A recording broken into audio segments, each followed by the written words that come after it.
for more on this, I'm now joined by comedian Martin Huxley. And let's see if we can at least get a bit of a laugh out of this one. What do you make of this dispute? Is it really political correctness gone mad here? I think what it is, you know, like a lot of things nowadays, the intention behind it might be good. But if you actually look at it, what it's actually doing, it's almost patronising women. You're basically saying that they need protecting and they can't, you know, they can't celebrate the other half of the species of men without it threatening their own agenda. It literally makes no sense, and I just don't see how holding one half of the population back is actually going to benefit the other in any way at all. Right, do you think then that this actually is indicative of a wider problem in the country with political correctness getting out of hand?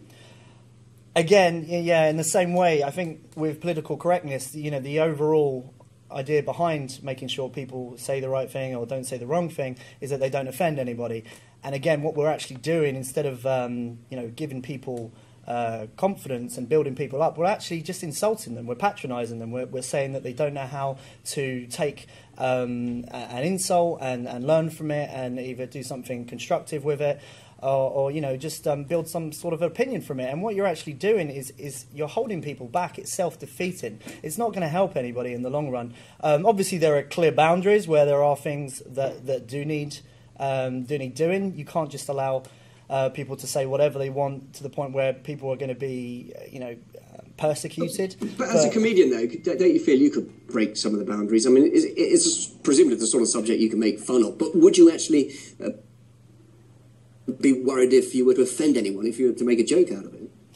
I don't enjoy offending people. I think the idea is to, you know, there are spectrums in society. There's the, you know, the polar opposites and the mainstream. And the idea of a comedian is to take a situation or an event and assess what's going on there and find a way that people can relate to it in a way that you're actually highlighting when something is so far out of the norm that it causes us to take a look and say, okay, what's actually going on here? Is this a little bit crazy? Is this a little bit too, again, political correctness gone mad? Or is there, again, a good intention behind this? Is there like a basis for why people are looking at this in the first place? And, you know, I don't enjoy offending people. But what about PC in UK politics? Politicians, surely you can have no problem taking the mickey out of them. That's surely a source of laughs for you, is it, British politics? Well, you know, I very much doubt. I'm not going to say anything that, you know, people like Russell Brand hasn't already kind of pointed out to us.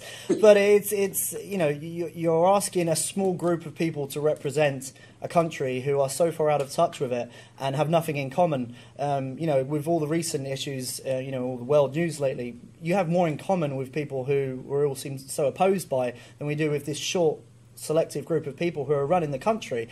And it causes a lot of people to sort of stop and think.